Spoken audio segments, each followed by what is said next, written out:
What is up, booktube? It is Monty, and I currently am feeling like Aaron. There's like sirens and horns. It's wild because it's currently 7:16. Who was dying at 7:16 in the morning? Anyway, I am here to kick off my bookopoly-a-thon September reading vlog. I haven't decided if this is going to be a Patreon exclusive. I don't know if this is going to go up beginning of October. I don't know anything right now. I am not even going to be starting How to Succeed in Witchcraft by Aislynn Brophy, but this is the first book. I've decided that this is how I'm going to do my bookopoly-a-thon. But to pick all of the books, or at least to pick a majority of the books, I've decided to run some Twitter polls. So I threw How to Succeed in Witchcraft in the poll. If you're watching it, this book is out this month. Again, my vlog is coming out at the end, but this book comes out on September 27th. So I guess it's not horrible that I'm going to be reading this book for the vlog because it'll be up. You'll be able to pick up this book at the bookstore. Either way, I'm going to go. I'll check back in once I've actually started How to Succeed in Witchcraft. But that's all I got for y'all right now. I've read the first 104 pages, which is the first 10 chapters, and so far we're following our main character, Shay Johnson, who is in an academic rival situation with Anna Alvarez.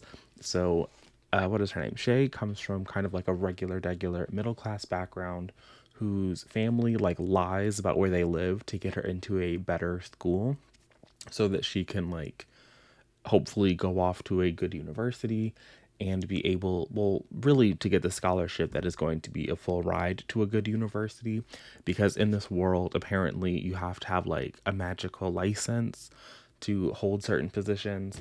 The actual, like how magic works so far in the first 100 pages hasn't really been thoroughly examined. It really is just giving a regular high school, but I mean, obviously it's, you know, a magnet school, so like the people are a little bit wealthier, the characters are a little bit more intense or whatever, but it really is taking me back to my high school days.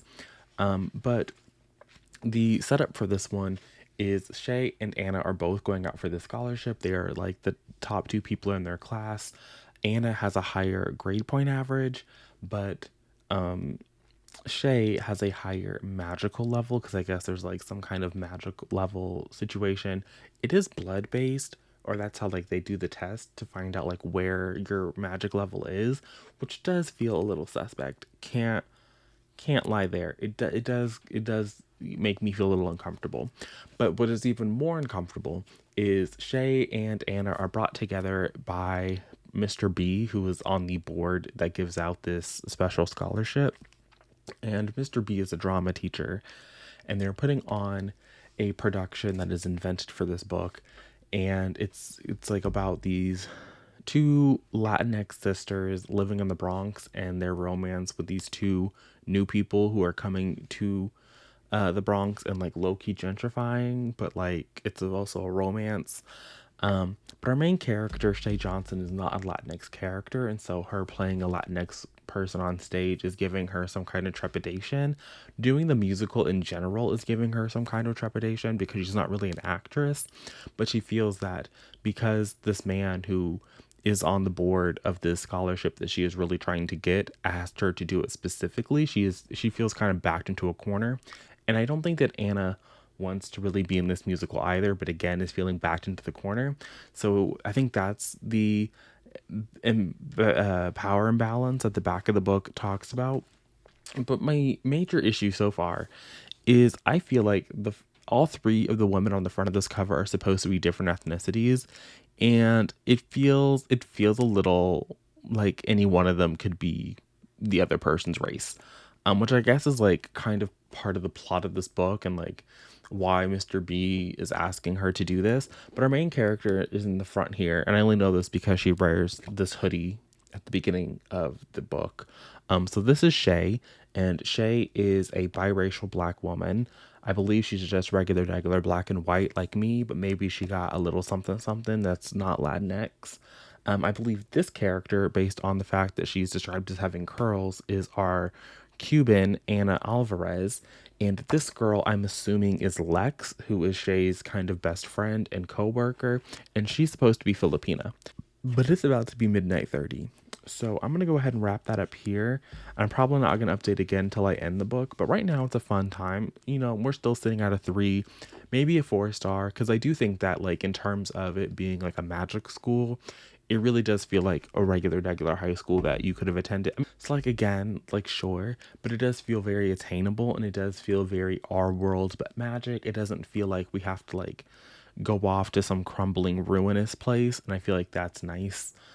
So I do like that aspect of it. The characters are great. I do like Anna and Shay and Lex. I think that they have a really nice relationship with each other. Shay's parents are very integral to the story. Both her mother and her father are very supportive and are trying to, like, push her to, you know, to do better, and like all of these things, like, they are actually present in the narrative in the first 100 pages. This isn't a kind of a YA where the characters' parents are not involved. So I do love that. I mean, I know for a really long time it was a running joke, and I feel like YA authors now know that it was a running joke, and they actively work, at least the authors of color actively work to have the parents be involved in their children's lives. And so I do appreciate that. How to Succeed in Witchcraft. I wound up giving this book 3 out of 5 stars. And so the relationship between Shay and Mr. B was just really uncomfortable. And I think that this book was setting out to do a whole lot. It was establishing a secondary world in which magic had influenced, you know, how that world developed, but it was also giving us what was really just a contemporary story between Shay and this teacher who was trying to use his position of power to influence her into being in a relationship that she wasn't really interested in being in.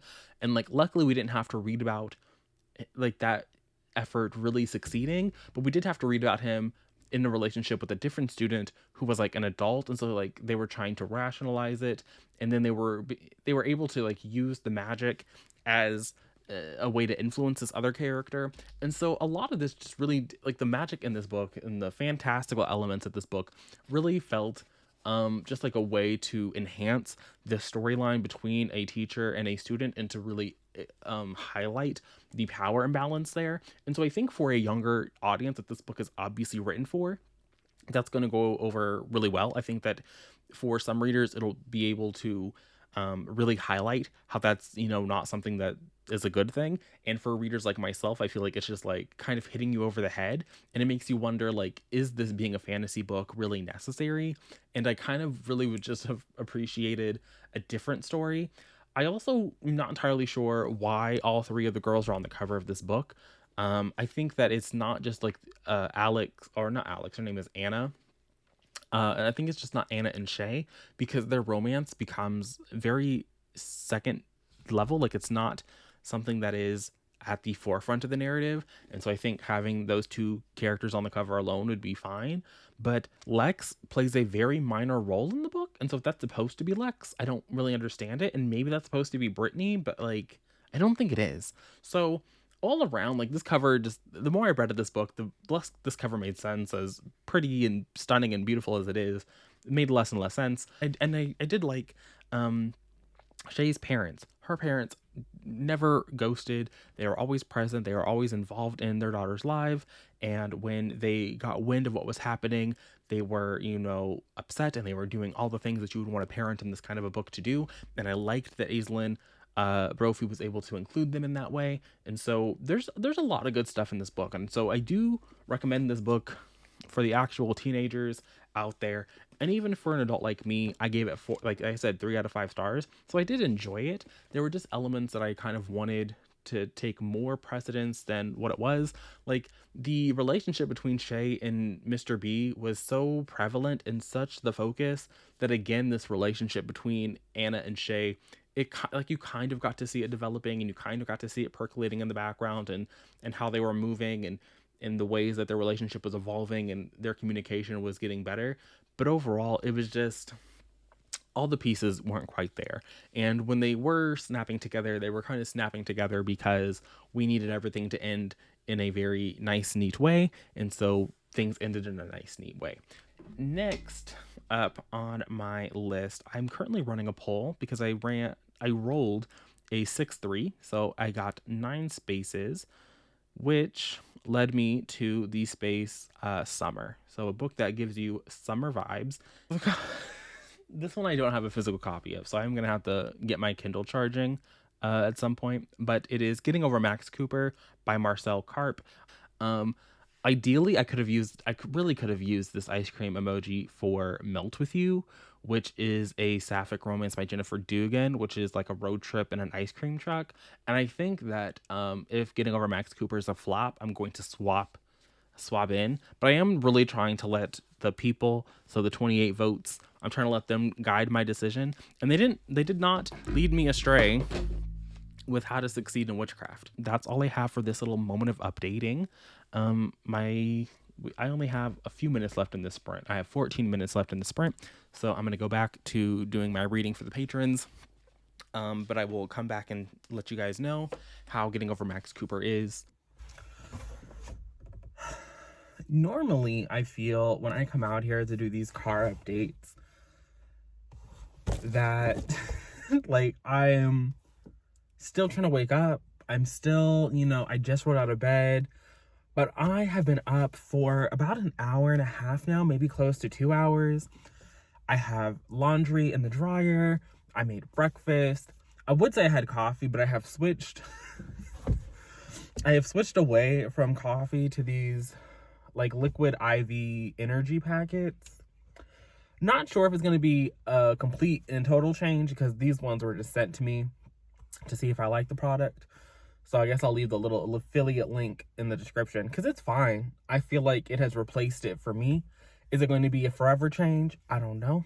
But like I said, that'll be down there. But yesterday I came on here and I told you guys that I had finished How to Succeed in Witchcraft. I gave you a little mini review. And I said that Getting Over Max Cooper was winning the poll. Because at the time, with 11 minutes left, it was. And I was all for it because Getting Over Max Cooper was only like 288 pages. And while I'm not entirely certain that you can tell a compelling story in 288 pages, I was like, you know what, it's fine. I can get through it. Then I ended my reading sprint and I went to pick up my Subway and they fucked up my order. Still mad about it. But I got home and suddenly, with 11 minutes left, Max Cooper did not win the poll. Instead, Melt With You by Jennifer Dugan won the poll. And I was kind of excited because I wanted to read Melt With You. And I was very tempted to like not read Max Cooper because the ice cream, I feel like I could have justified it going either way because Melt With You is set in an ice cream truck. But when I made the poll, that was not the emoji I was using so I didn't have to cheat. But I was a little heartbroken because Melt With You is 320 pages, so it was a little bit longer, not significantly, but a little bit longer. Still not quite long enough. I think on my reading sprints, I said that ideally for me, a book should be 350 to 400, but it is what it is. I really enjoyed Some Girls Do by Jennifer Dugan. I read that last October. And this book, it's not as much of a banger. But Melt With You, much like Never Ever Getting Back Together, is a YA sapphic book. Here we're following our main character, Fallon, whose mother owns an ice cream truck. So her mother and her mother's best friend, these people have been friends in childhood. They went in on this ice cream truck, and the hiccup in this situation is like what's bringing this book to like a book status is Fallon and Chloe. Chloe is the daughter of Fallon's mother's best friend. I think her name is Carmen. So Carmen is the best friend. She's Chloe's mom. Fallon and Chloe were best friends growing up. And then the summer before the book starts, Fallon and Chloe hooked up. They took their friendship to a new level. And then afterwards, Fallon felt like Chloe did some shadiness, did something that like left her feeling not so great, was not happy with how things transpired after the hookup. And so she spent the past year being very upset and angry with her. And so in the present, the owners of the ice cream truck, like their moms, are trying to get their ice cream into some local stores with like a distribution deal, and they're meeting with these business people that can help them do that, get some capital or whatever. But this conflicts with an ice cream truck, or it's just a food truck festival that the ice cream truck has already been committed to. And so The moms are off at this business meeting, which is leaving Fallon and Chloe to go on this little cross country. They're going from like New York to Memphis, so it's kind of, you know, it's enough of a road trip. It's a valid road trip, I would say. So they're driving there, and obviously it's a YA contemporary with a little bit of a romance angle. So they're going to reconnect. They're going to be able to mend bridges, build bridges, and mend fences. Those are the expressions. Maybe I'm not as awake as I thought. And it's fine. Like, it's aggressively fine. I do think that there has been some slight miscommunication, and I think that Fallon is still in this like teenagery moment where she's not trying to fix the miscommunication. And Chloe, while also she's like 19, Fallon is 18. Chloe is like trying to get Fallon to talk and to stop, you know, just bottling things in and holding things against her, when Chloe can clearly see that they're not on the same page. And Chloe is, you know, making overt attempts to build bridges and mend fences. And so I appreciate it. I feel like that's very realistic. I think that Jennifer Dugan doesn't do things that are like weird. They don't feel contrived. The same thing happened in Some Girls Do. There was a moment in that book where there was a slight, like the two characters weren't quite on the same page, and she had a character that was like, okay, hold up, pause please. And I appreciate that about Jennifer Dugan's work. And so even though I don't think I'm going to enjoy Melt With You as much as I enjoyed Some Girls Do, I do think that she writes really good books, even though I'm a little bit sad that I won't be reading Max Cooper, at least for now, because who knows what the Bookopoly board has in store for me. It is only 8:30. I have to film another update. I have to update my patrons about their book. And then I'm going to go back upstairs and try and get this book knocked out before I have to seriously get ready for work today. So that's my morning plans. Maybe by the time I'm driving off to work, I'll be able to give you guys an update with my rolls, but I probably won't have a book until I get home from work, because I'm going to let the poll run for a little bit longer, because obviously I'm not going to read. I probably will actually listen to an audiobook at work, but I think I'm going to listen to The Last Housewives by Ashley Winstead, and I don't think I want to try and... Again, I think I said this already, but I'm trying to have the Bookopoly books be NetGalley arcs that I can knock off, so I can feel like at least I'm doing something with Bookopoly, and it's not... I don't know. I feel like I need a purpose for Bookopoly. And historically, that's been to knock off some NetGalley arcs. So we're going to continue with that trend. So, funny story. That's actually not so funny. I thought that I had... how do I want to start this? So, I am updating you now because I have finished Melt With You by Jennifer Dugan. And the story played out just like I will say that it didn't play out exactly the way I thought it would, but it did, you know, it's a contemporary YA. It's not going to take you on too many twists and turns. It was cute. I definitely think it's for the children. I definitely appreciated what it was trying to do, what it was giving. I think Some Girls Do was just kind of a surprise. I listened to that on audio. And sometimes the audio really be, you know, ratcheting up some things.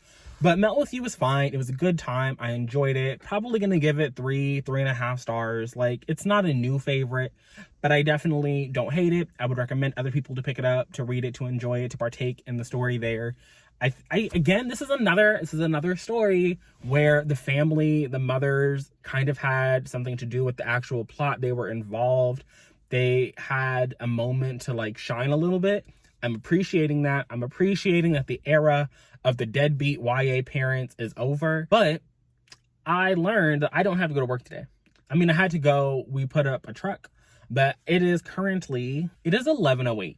And I thought I was going to have to go back to work at like 2 and work. And that'd be like another chunk of my day that was gone. But I have that entire chunk to me. So I think last I updated, I said I was going to listen to the Last Housewife, but that's getting pushed. We're pushing that aside. I'm going to go upstairs. I'm going to roll. I'm going to add it to my thread. And I'm going to give the people a couple of hours to vote. And then I'm going to read whatever the roll is. We're going to do a couple of things. First, I have to take off this watch, so Siri don't try and do some searches. You might hear my sun visor crinkling in the background. I feel like it's not really giving Bookopoly vlog the way that my Buzzwordathon was giving, but I have a feeling I'm going to talk about a similar number of books, and I don't need another 3-hour video. 3-hour videos, that's like a once a year problem. You know what I mean? That's a once a year problem to have. I don't need to have that. So I've read 3 books. The first one was for my roll. It was, I forget what number I rolled, but I landed on the autumn space. I think this is what I was telling you guys yesterday.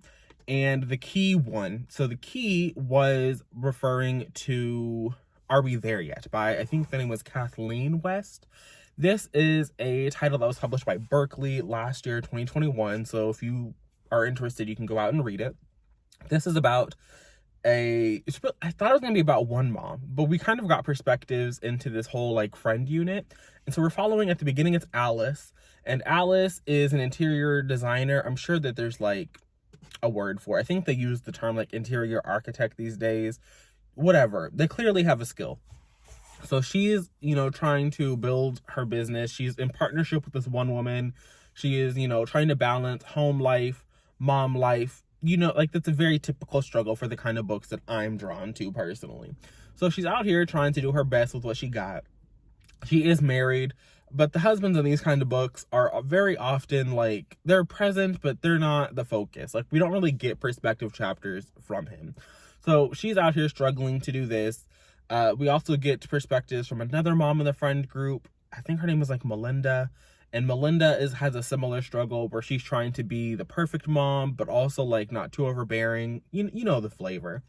Then we have Evelyn, who is Alice's mother, who we find out gave up a daughter for adoption when she was 19, only to then have Alice later.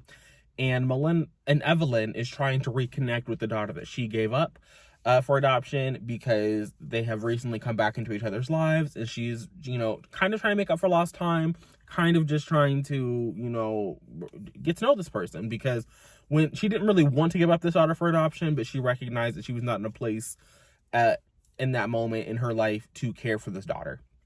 So that's kind of the moving parts.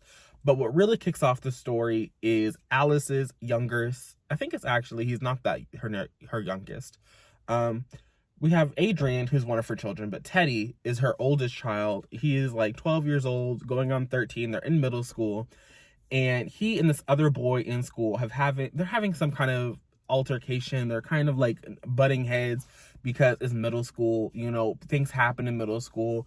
And it's kind of an examination on like social media's impact on the middle schoolers of today. This altercation between Teddy and Tane, it kind of like leaks out, and it kind of in a way it infects like the rest of the characters that we're talking about, and it has implications for everybody in the story. And seeing those implications play out was really interesting. Overall though, I feel like the book didn't really go anywhere. It didn't have too much to say, which is fair because Berkeley categorized it as like women's fiction. So I wasn't expecting anything like deep and hard hitting, because I do think that ultimately like women's fiction is supposed to be commercial, and it's supposed to be appealing to a large group of people.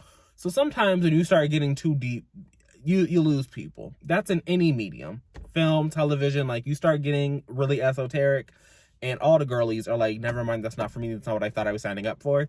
And so I think that for the genre, it went as deep as it needed to go, and it said as much as it needed to say, and it was an enjoyable time reading it. I think in my spreadsheet I gave it like a 3.5, maybe even like really close to a 4, but there was just, the special sauce wasn't quite there. And so in my good consciousness, for me, I couldn't do it. I couldn't justify giving it 4 stars. But I do think it was a good book. And if you've read Men, Women, and Children by Chad Colkin, this is giving similar vibe. That's also like middle schoolers being like a little bit messy. There's some like really wild things that happen over, and any book that Chad Colkin writes, some wild shit be happening. I promise you, some wild shit be happening. If you really want to read some wild ass shit, pick up a Chad Colkin book. Although he is like the co-author of like a bachelor nonfiction, so I don't know if that one's wild. But his regular published fiction, some wild ass shit just be. But that was my autumnal read. It was Are We There Yet? Kathleen West. It was a good time. I enjoyed it. Happy that I went there. Happy to have it off my NetGalley shelf. Then on my next roll, because my roll for autumn was a fucking double, but it's fine. So the next roll, I landed on the community shelf space. And I didn't really have the foresight to think about what I was going to do when I landed on these community shelf spaces. I think I told you guys this already. And so I've decided that those are mood read squares. I think there's a spot on the board for mood read.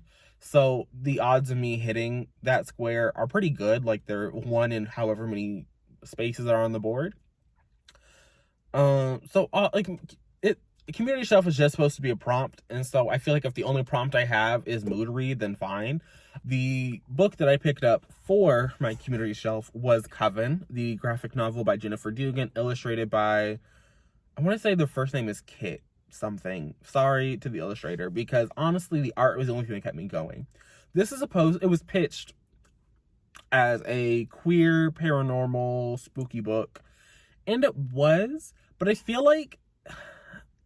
think the book needed to be a little bit longer, because the premise is we have this family. I don't know what their last name is. I know it was told to us, but we have a family of witches who was living in California, and some shit happened in wherever they're from. I think it's like probably Massachusetts. Back on the East Coast, some shit happened with the Coven, and this character who we meet, Ben, his entire family is dead. And so Emmy's family is leaving California to go help Ben because Ben is in their Coven. And Emmy's is like she's not really steeped in the witch culture, it seems. She has not really been a part of the Coven the way the other girlies have, the way her parents have been in the Coven. And so they're going to help Ben, but Ben doesn't really want them to be there, and Ben is still processing, the trauma of losing his entire family. It's very much giving, what was her name? Elena. It's giving Elena in the Vampire Diaries, because, her whole family is gone in a car accident too. And then we find out over the course of the story that there are these things called like death witches, and there was this really big war between the regular witches and the death witches, and the death witches were trying to kill everybody. And there's this kind of a buildup where they're like trying to investigate what happened to Ben's family, but like really, not really. They're not really investigating anything. They're really just trying to bring his family back from the dead. And so there's like this book of necromancy that's introduced, and then the book of necromancy like disappears, and ultimately there's this big bad, and the big bad is defeated in like a couple of panels, and then the book is over, and it kind of like feels like we could go back for more. I just wanted this book to be more. I'm sure that there is a set page count for like graphic novels, and specifically for graphic novels that are going to be published at Penguin Random House, but I feel like we needed some more space here to understand how the magic worked. We had to have a crash course in the world building, and then we had to fight the big bad all in one time. It just felt like we were doing a lot, and I don't know if the writing was really supporting it all, but the art was serviceable. I don't think that I will say this, I am not a fan of when the cover art does not really feel like it matches the vibe of the internal art. And I get that they're like two different skills, or not skills, but they're two different purposes, right? Like the cover art has to sell you on the art, like the what the book is going to be.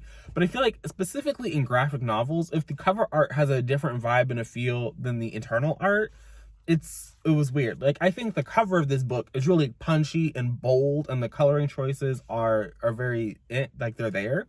But when I was actually reading the graphic novel, which I read on the NetGalley Shelf app, because that just seemed like, I don't know how you read a protected EPUB on your regular phone. That just felt weird. So part of this is I'm reading this on my phone, but if anything, I feel like the colors on my phone screen should really punch up the internal art, but the internal art felt very muted. Like on the cover, homegirls, her name is Emmy's coat, like her little jacket, her red jacket moment on the cover of the book is very bold and bright and in your face, and when you're in the book, it's very muted. Everything in the book is very muted. Like the darks don't seem like black, they seem just kind of like dark, and there are no like visual moments in this graphic novel that popped. So it was very, very middling for me. Very middling. But I just kind of felt like this could have been service if it had been a little bit longer. If we had like a two-parter where part one is, her moving to this hometown, her getting a control on her magic, and then at the end of that first volume, you introduce this idea of the Death Witches, and like maybe there's something more sinister happening in her hometown, like in this place, than she originally thought. And then in the second one, you can introduce the big bad, and her friends from California can come out to visit her, and there can be some tension there, or whatever. You know what I mean? Like, I just needed something to happen here that wasn't happening. And so for me, I gave it 2 stars because it wasn't for me really. But I think it could have been. I think that the promise, there was something there. It just didn't execute it to a way that I appreciated. And then I rolled again, and I landed back on the Go Square. So I had to randomize my TBR. And because I'm doing these silly Twitter polls, I had to think to myself, how am I going to randomize my TBR? So I put it to a vote. I broke down my Goodreads TBR into like 4 sections. 1 through 10, 11 through 21, or 11 to 20, 21 to 30, and then 31 to 34. I think it was like the 21 to 30, whatever that range was, the third option, C, on the quiz. That's the one, that's the range that won. So I then went to Google, and I generated a number, and I got 24 on my list of NetGalley arcs. So I went to my notes app, and I went to that one, and it was Nick by Michael Farris Smith. I think that Michael Farris Smith has a book that people really like, because the Goodreads reviews for this reference that book a lot, and that book is on the cover of Nick. It says author of this other book. And so I went to my Libby app because this is another one that came out last January. But Nick is one of the weirdest books that I have ever read. I don't think it was for me. Why I requested this book, I don't know. I can try and tell you my thought process. So in 2020, we would have been in the midst of lockdown. I think that I was really interested in the idea of doing more adult books. I was going to be an adult book tuber, reading adult books. I was going to be in my bag. And I do know that I started reading The Archivist a couple of times, and every time I was bored. And so this time I went over to Libby and I got the audiobook because of course it was available. There are some books that Nick is a book that I would expect to be available on Libby, but sometimes I do judge a book about how booked out it is on my Libby app. Sometimes I do judge a book by, if a book is a ready instant borrow, I do question it. I do question it a little bit because it's like, damn, there ain't no hype for this. Like, nobody wants this. Like, nobody, like, you know what I mean? Like, sometimes it's like, oh, yes, I'm so excited to read this book. I finally get the audio. And sometimes it's like, wait, I'm super excited for this. Why ain't the world super excited for this? But I digress. So Nick is the story of Nick Carraway before we meet him in The Great Gatsby. And so we see him on the front lines of World War I, which was kind of I've never read a Hemingway. I'm not an Ernest Hemingway person, but I do associate Hemingway with like descriptions of his work that I've seen. So like Bleak, I've seen, War is like often up in there with some Hemingway. Very short staccato sentences, I think, is Hemingway. And this was giving more Hemingway than it was Fitzgerald. Now, to be fair, I've only read the one book that the New York Times described as drivel, absolute garbage, the embodiment of bad books in their original review of The Great Gatsby, which is fine. I feel like that's the only thing I need to read of Fitzgerald to talk about a Great Gatsby continuation, extension, prequel. And it just didn't work for me. I feel like I don't want to say like there's like a lush or a vibrant quality to Fitzgerald's work. I do think that comes from the adaptations of his books, both the Baz Luhrmann movie, but there's another movie that was made like back in the day because we had to watch the old one, the old Great Gatsby, after you read The Great Gatsby in my English 11 class. And I do think that even if his book wasn't actually, I say his book, meaning Fitzgerald, even if F. Scott Fitzgerald's book wasn't actually lush and vibrant and we were like opulent, I do think that is associated with The Great Gatsby because of this new money, old money dichotomy that is at the core of that story, the will they, won't they moment. And I think that Michael Ferris Smith attempts to give us a Will They Won't moment, but it's like with the Parisian prostitute, and so much of the book is about another prostitute. I think this other one is in New Orleans, and there's like a whole situation about the brothel getting burnt down, and I think there's like a baby gets burned alive in a fire. Like, there's just a lot happening in this person's life that doesn't feel related to Nick. Like, I understand that Nick is not the most active person in The Great Gatsby, and I guess that, like, Michael Ferris Smith wanted to show us Nick observing some, like, really fucked up shit, both in the war and then when he got back home, and, like, he has always been on this person on the periphery of other people's anguish and torment. But I don't think that's really what was happening. I think it almost felt like a book that had nothing to do with it being related at all to The Great Gatsby. Like, it really felt like a book that if you just changed Nick Carraway's name and like the last maybe couple of pages, if you rip the last chapter out, let's say, because the last chapter of the book is when Nick leaves his family in Chicago. I think they're in Chicago at this point, to go to New York and be in New York, and obviously that's where you set up this whole situation about him going to be with Gatsby and stuff. But if you just ripped out that last chapter of the book, there's no connection. Like, I get that, again, like, Nick is like not the most active agent and participant in The Great Gatsby, but Michael, that's not his book. Like, that's not his book. If you're gonna give us a book about a character who had very little agency because they were the side character relaying the story to the reader, I do think that you do have some onus to make that character make me believe that character could have actual agency, that they are actually going to participate in the story. Otherwise, why are we telling it? Like, this felt like a more of a marketing gimmick for this book than it really felt like Michael Ferris Smith having this deep love and appreciation for The Great Gatsby. And maybe Michael Ferris Smith does, because when I did not like The Great Gatsby in high school, I was alone.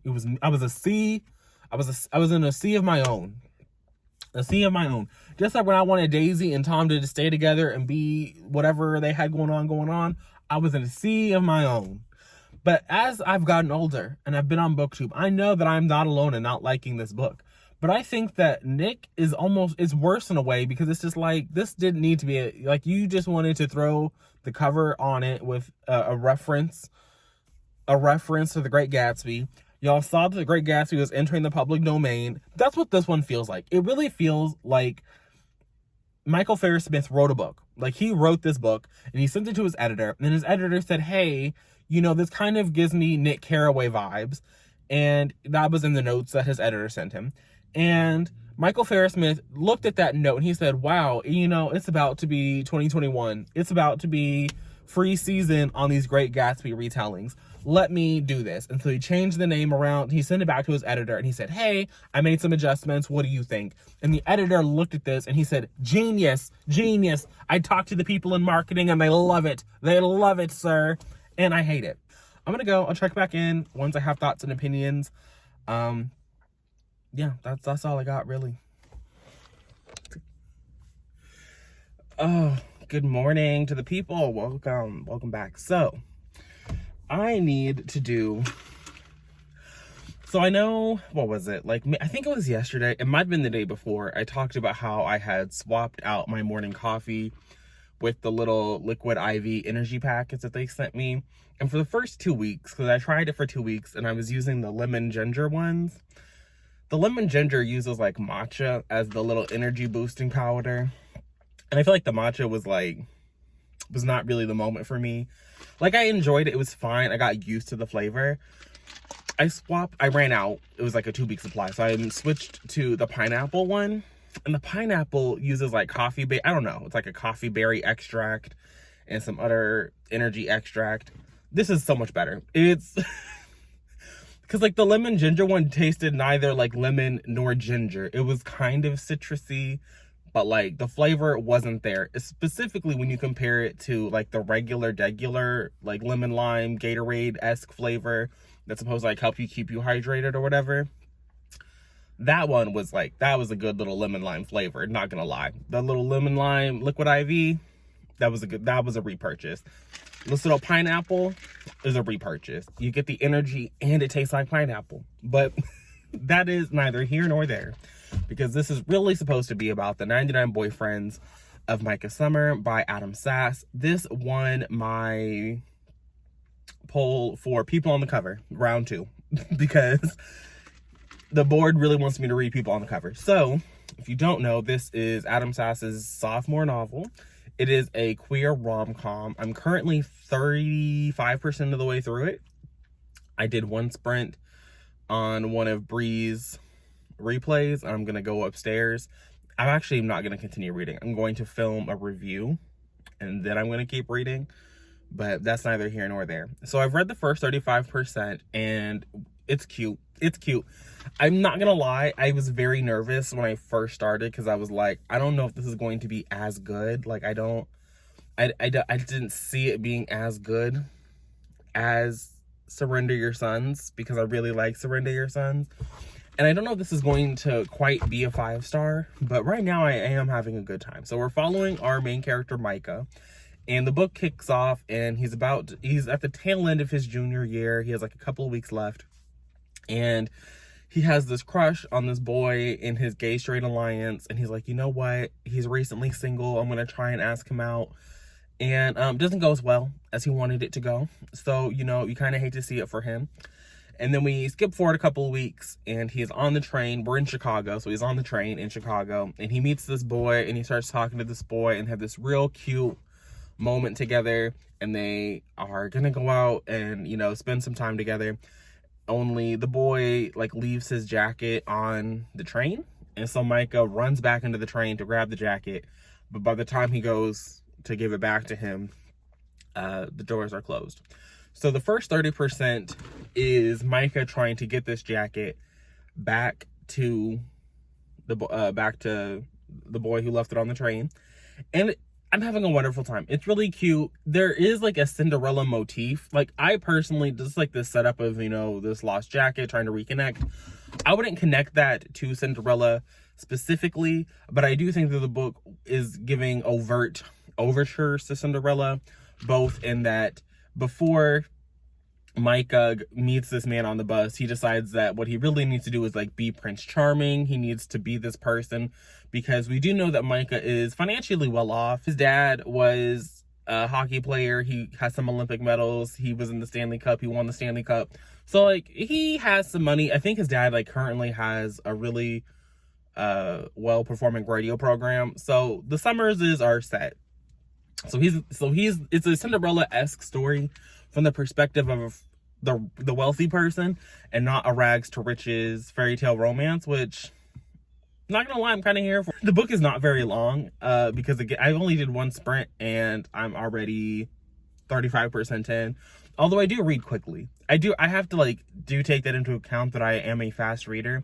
And so when the Kindle is telling me there's 2 hours left of a book, but I don't really know page numbers, I'm not really sure if that actually means anything. So take that, I guess, with a grain of salt. Where I'm at in the story, Micah has reconnected with the boy from the train.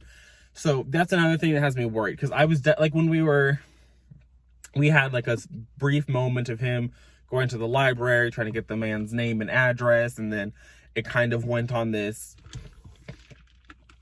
scavenger hunt, if you will, because the librarian was like, no, I'm not going to give you this person's personal information. Which I think is rational and normal. So I appreciated that, and I appreciated the scavenger hunt aspect, but I thought it was gonna go on for a little bit longer, and so now I know that there's 65% of this book with them being together.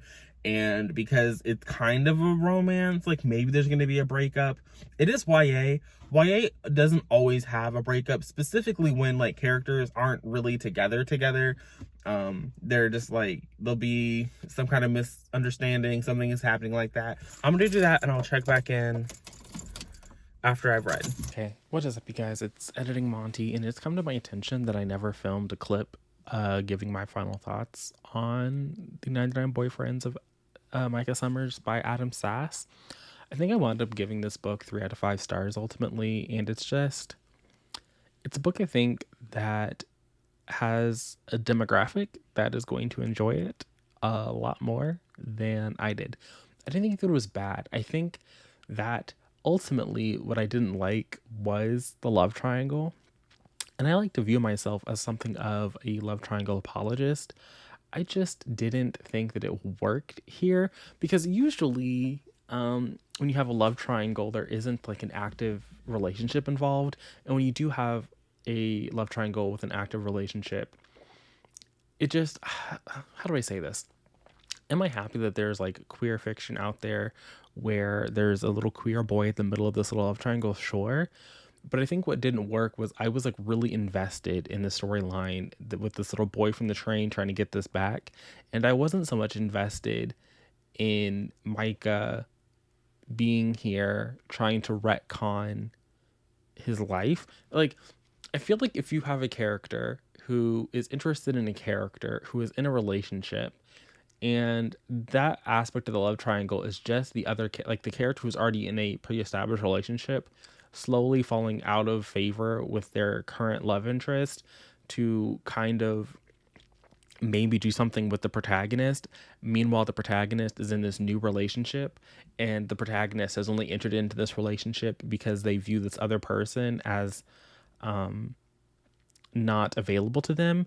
I think that what ultimately results is like a really, really just subpar romance. And I felt that it was so sad because the beginning of this book was so good. At the beginning of this book, it was setting up like this just really cutesy, fun story. And then because of the love triangle aspect, it did kind of fall apart a little bit.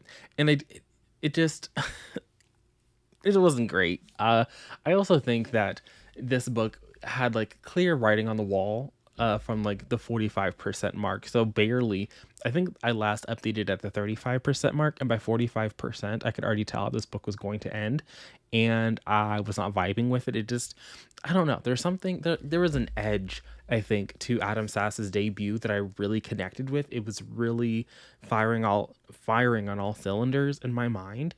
And the 99 Boyfriends ultimately could not live up to that. And I do think that it was an ultimate disservice to read this so soon after I had read Surrender Your Sons and had loved it as much as I did. So while I don't think that the 99 Boyfriends is a bad book and I would actively encourage other people to read it, I think that the way it was executed and the story that it was trying to tell was just one that wasn't for me. It was never going to be for me. And that's okay. It's fine. Not every book is for every reader. I just, the expectations that I had in what the book ultimately was were just, they were too different. They were never going to reconcile. And so that's ultimately where I landed on that one. I was really sad. I really wanted to like it. I just didn't. At the end of the day, I just didn't like it. So really short and sweet. Also, I was acting so strangely in the last clip that you're watching because there was a praying mantis on my windshield. It came out of fucking nowhere. So yeah, I'm going to blame the praying mantis for cursing my discussion of Micah Summer. So I need to run some errands before I go to work. So we're gonna have to live with this hideous lighting making me look horrible. But I have read half of the Quantum Weirdness of the Almost Kiss. This book is different. So I remember requesting it. I remember thinking, I like a good YA contemporary. I want to read this. And to be fair, I am enjoying it. Like, I'm having a solid 4-star time. And we're following two characters, Caleb and Evie. And Caleb and Evie go to this STEM boarding school because Evie is low-key a prodigy. Like, homegirl, she a math whiz. Caleb not so much. But they're also, like, very codependent.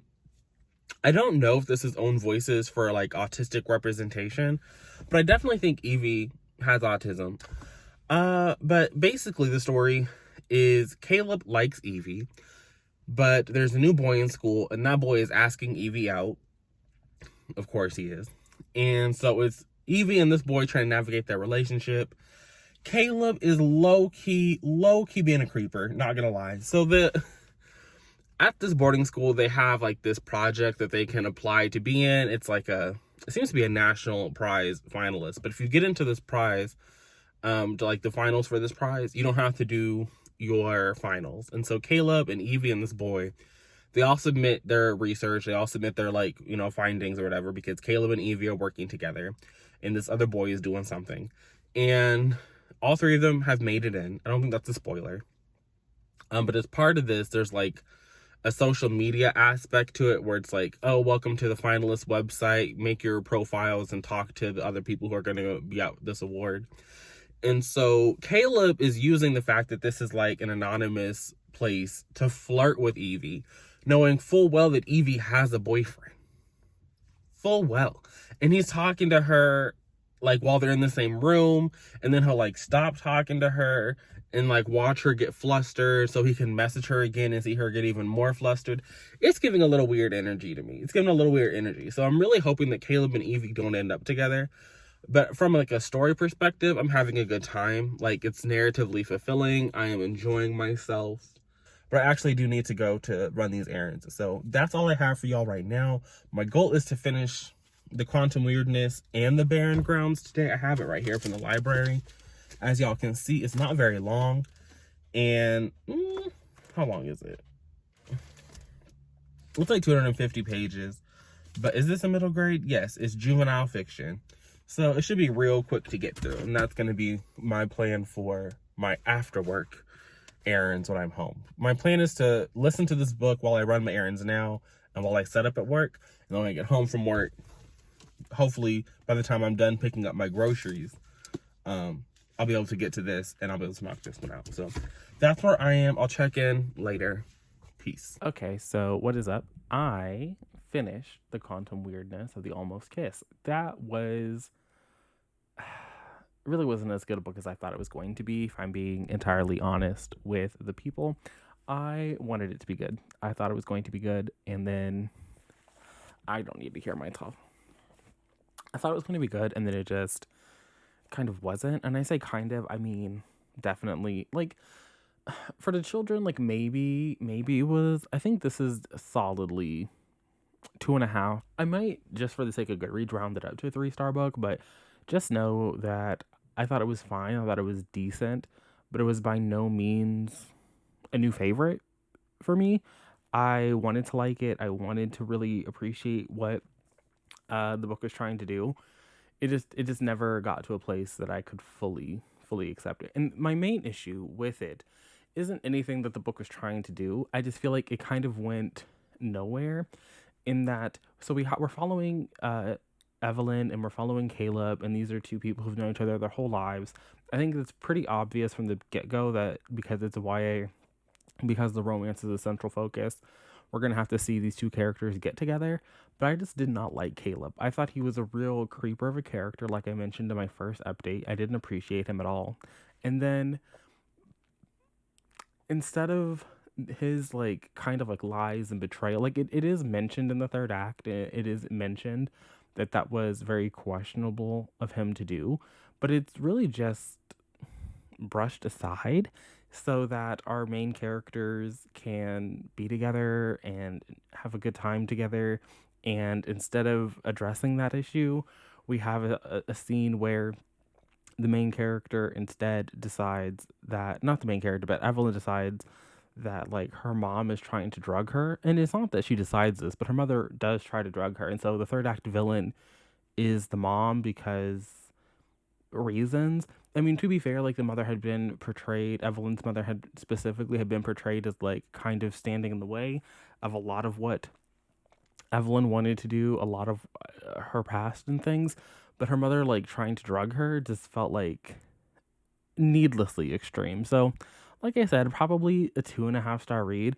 This isn't a book that, like, do I think that kids will get something more out of it than I did? Sure.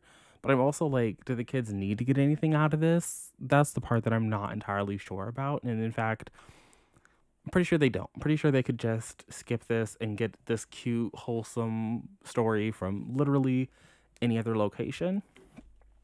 I have yet to start the Barren Grounds, but this book is 247 pages, so I'm probably just going to go do some reading sprints. I'm going to find somebody's replay. I'm going to watch the replay and read this. What is up? So this is a little late because it has come to my attention that I never updated, at least in the little clip that I was watching of myself, so I could properly number the clips in the folder.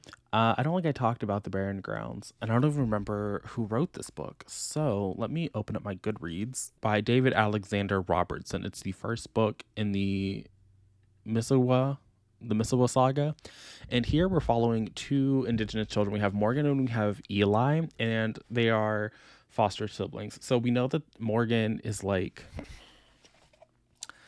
she's been in the foster home for, it feels like, a little bit longer than Eli. Eli has been like the new addition. And the book starts off and we see that Morgan is not really, it feels like she isn't super in tune. I don't want to say in tune. I feel like that's questionable when we're talking about Indigenous children, but she's like just really not connected to her Indigenous culture. She doesn't seem to have any interest in it in the same way that Eli seems to be. It sounds like Morgan is she's used to bouncing around from foster homes, from having a mother who wasn't super present in her young life, if you will. I mean, obviously, because this is a story about some foster children.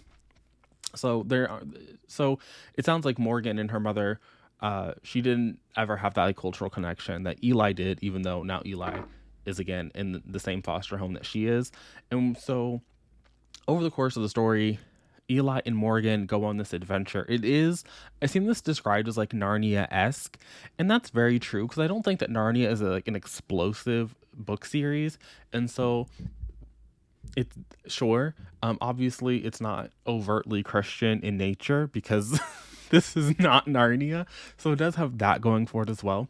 I think the part that it didn't work for me was it felt a little bit too slow. Like, even though Narnia again is not this like explosive adventure, Morgan and Eli's journey into this like land where where you really get to see Morgan understanding like more of the culture and like getting a connection to it that she didn't have previously, and a connection even to Eli that she didn't have previously. Before, she was really content to like not refer to Eli as her brother because they weren't like blood related. They just happened to be in the same foster home.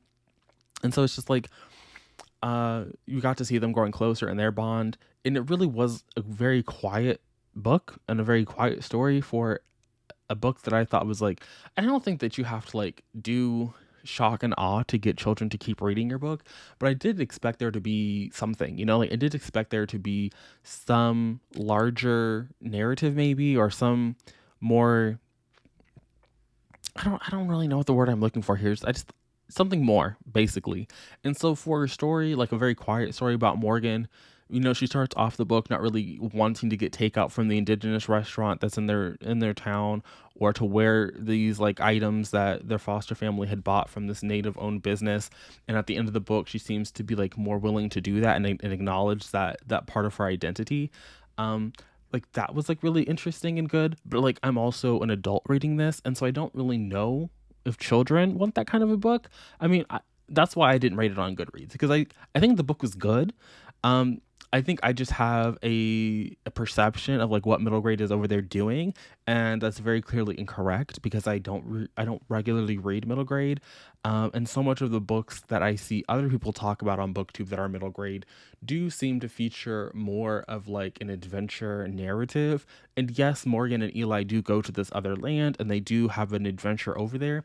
It's a very quiet adventure. It's not like, oh, it's a mystery thriller twisting and turning, and it's fantastical in nature, but it also wasn't like it's fantastical and so now we're going to stop this big bad. It just felt very okay. Even though there was something that was very clearly wrong in this land.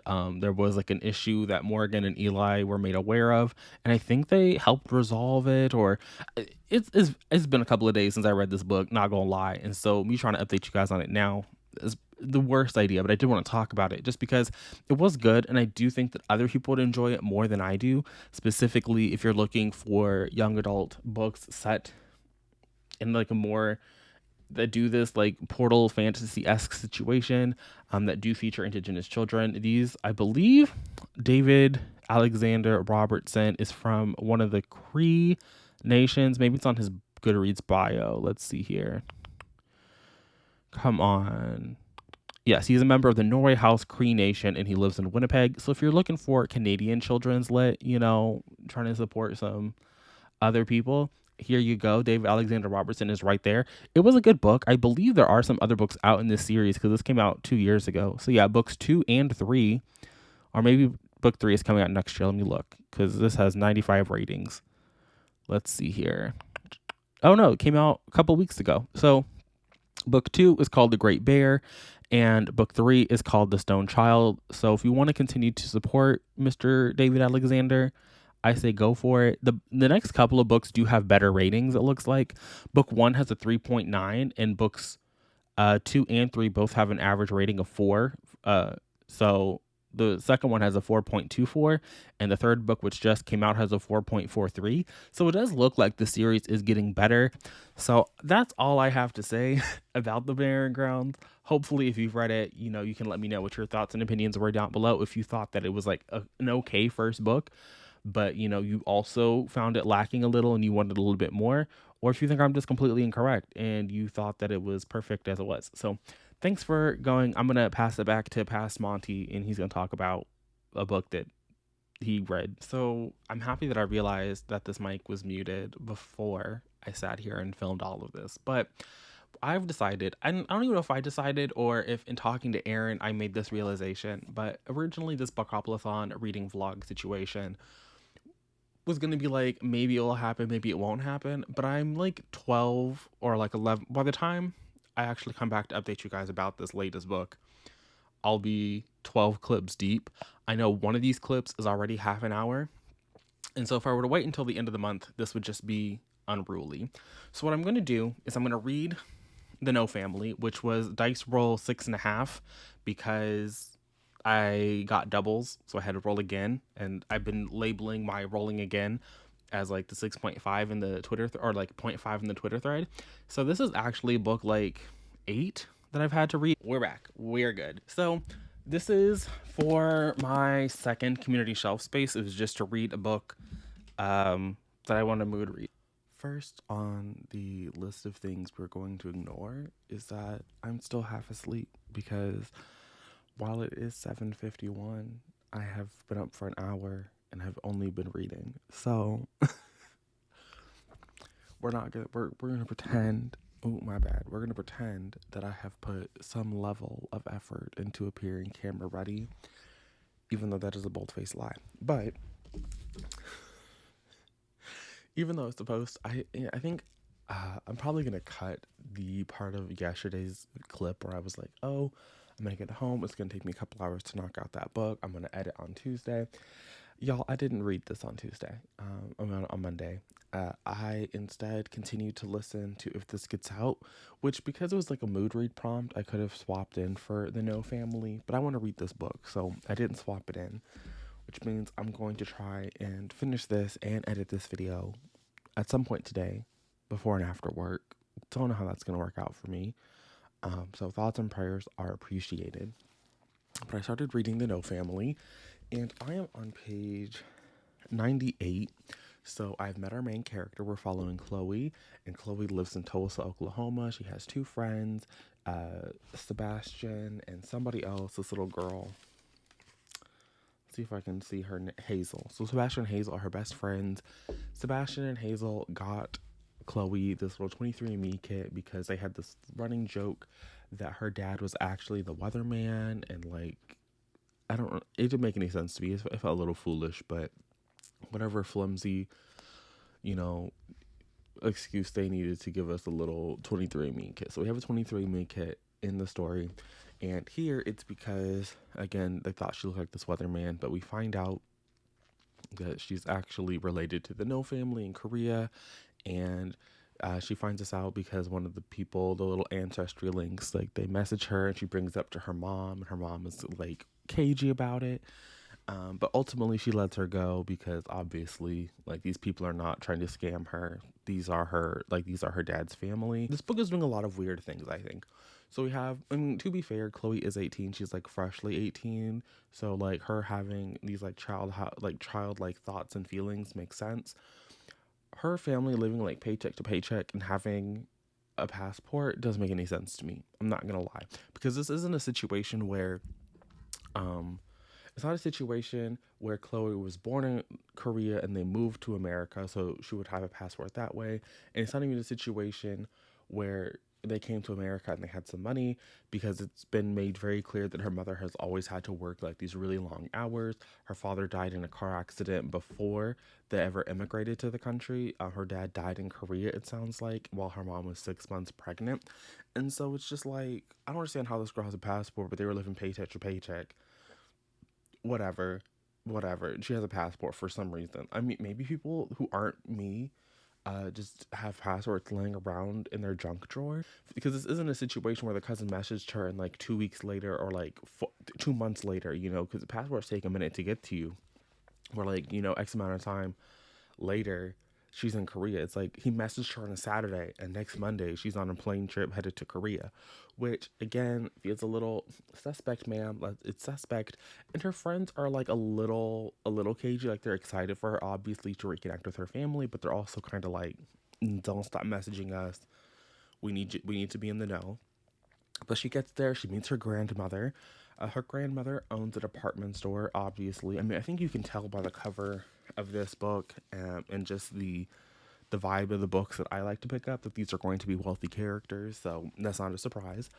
So she meets her grandmother. Her grandmother sends her out to live in the guest house, which is this sprawling mansion on this little lovely plot of land, while the regular house is under construction. But the part that made me want to come here and update you guys on page 99 is she's been in Korea at this point for a couple of days, 2 full days now, and she's again visiting her grandmother, and her grandmother is having one of the people at the department store on their own give her a tour, because one of the things we know about Chloe is she wants to be a fashion designer, even though she's going to be going to a community college in Tulsa. But she's been lying to her grandma, and she's like, yeah, I'm going to go to FIT, even though we know she can't. Like, we know she got in, she has a letter from them, but she can't afford that place. But again, what made me want to come here and update you guys is we found out that her uncle is having troubles with his liver. Like, he has like a disease, he's in the hospital for it.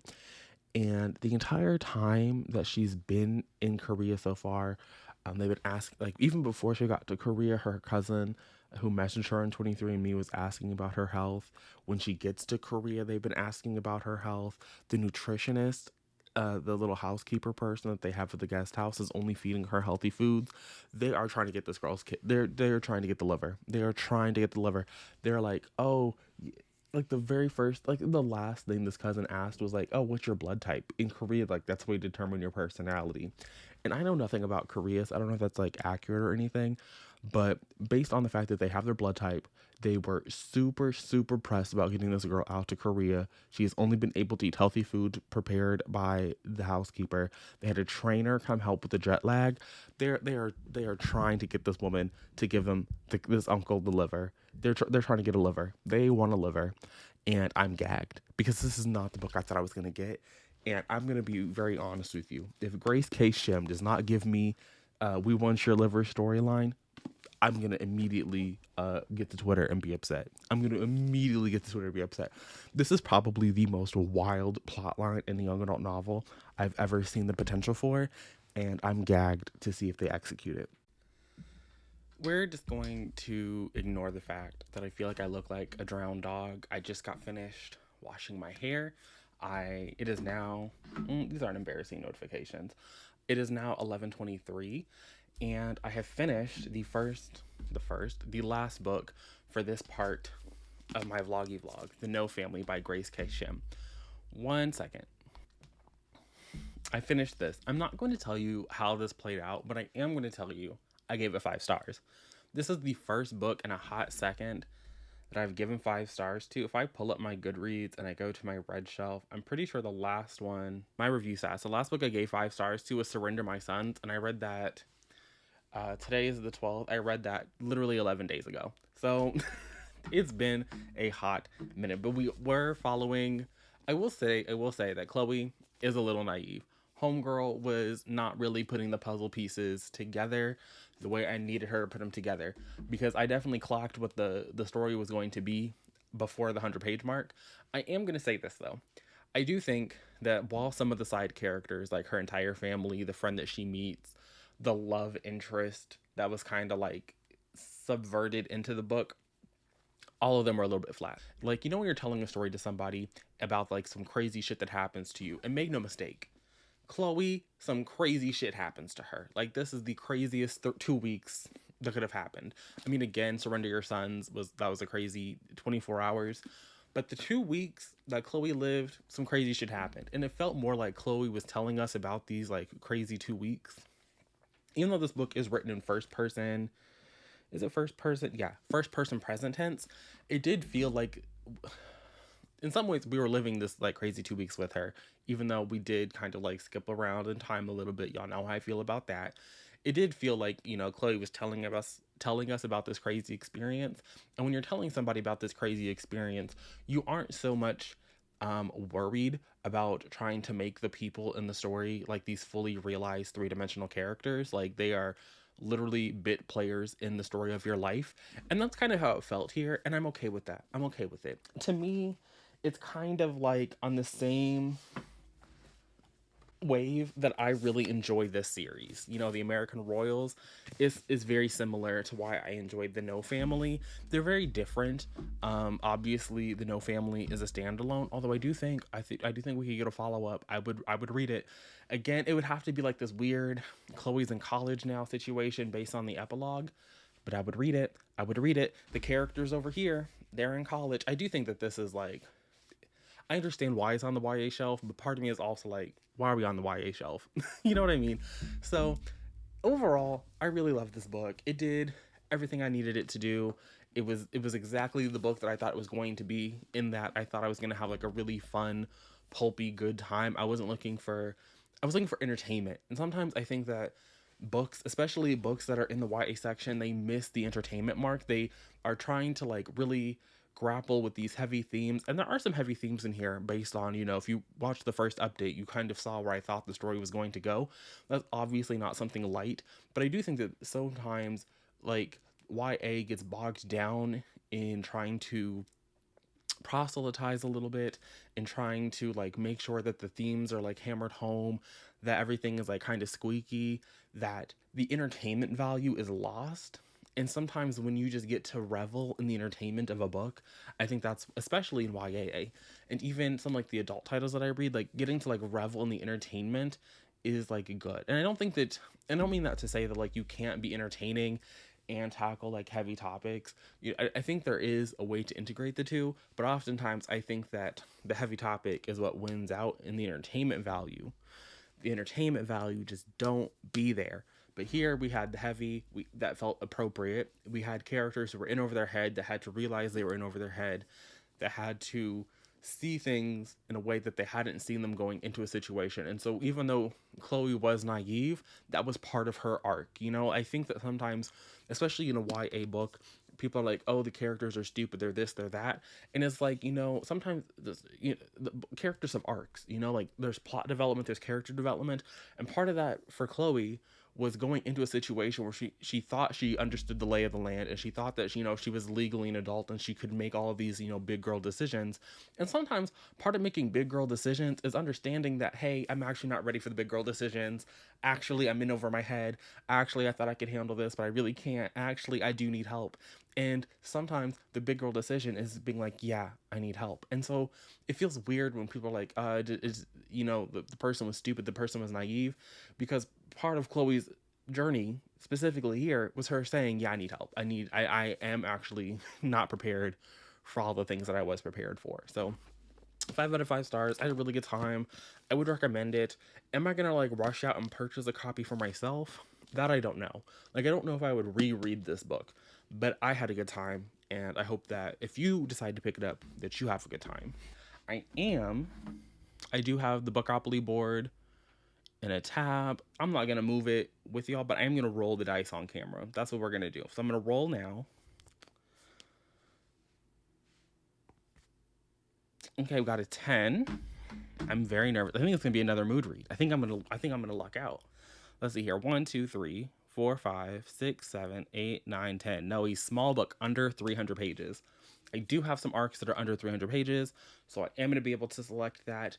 But if you want to know what I read for this book under 300 pages, you're going to have to tune in to part 2 of my Bookopoly-a-thon vlog, which will be up at the end of the month. If you've made it to the end of this video, thank you. I'm sure it was feature length. I'm sorry about it, but there's nothing I can do. But go ahead, let me know how the roles have treated you, how you are doing in Bookopoly if you're participating. And if you're not participating, you can just go ahead and drop down like your favorite book that you've read so far in the month of September. I would love to know. I'm always curious to see. But with that said, I'm gonna go ahead and leave it here.